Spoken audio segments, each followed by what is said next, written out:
حبايبي السلام عليكم ورحمه الله وبركاته. اهلا بيكم في يوم جديد من مطبخ اكل زمان من بيتي. عاملين ايه النهارده؟ وحشتوني. النهارده ان شاء الله هنعمل حلوه حلوه جدا. كل سنه وانتم طيبين وربنا يعود علينا وعليكم بالخير يا رب، امين يا رب العالمين. هنعمل حلوه حلوه قوي النهارده اسمها حلوه الشماق. هي اسمها حلوه الشماق منها دايبه خالص كده، تحس ان هي ايه شماق. بصوا بقى معانا ايه النهارده. بسم الله الرحمن الرحيم، اللهم صل وسلم وبارك على رسول الله. انا معايا علبه بسكوت ومعايا نص كوبايه زبده، ضربتهم معايا في الكبه وخليتهم زي الرمله المبلوله كده، وضغطت عليهم بكوبايه زي ما انتم شايفين كده في قلب صينيه، في قلب بايركس اللي انتوا عايزين. ومعايا كمان كيلو لبن وباكوين كريم كراميل. هناخد الاصفر اللي هو جوه ده مع الكيلو اللبن، هنقلبهم كويس جدا زي ما انتم شايفين كده. حلوه دايبه دوب كده وجميله وهتعجبك باذن الله. قلبتهم كويس جدا، ارفعهم على النار يغلوا معايا بس كده غلوتين زي ما انتم شايفين كده. جربوها بجد بجد هتعجبك. نزلت بقى ايه في الكبه بتاعتي او الخلاط بالكريم كراميل اللي انا غليته على النار، ما حطيتلوش ولا سكر ولا اي حاجه. معايا نص كوبايه كريمه لباني، ومعايا حوالي 4 بكاوي بسكوت. تمام يا حبايبي، 4 6 زي ما انت عايز. خدتهم في الخلاط زي ما انتم شايفين كده او في الكبه.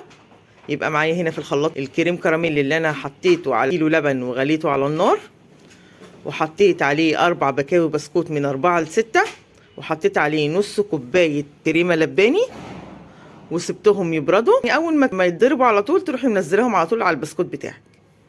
تمام. الفيديو بيجري مني، انا مش عارفه اتكلم بس انتوا اكيد فهمتوا.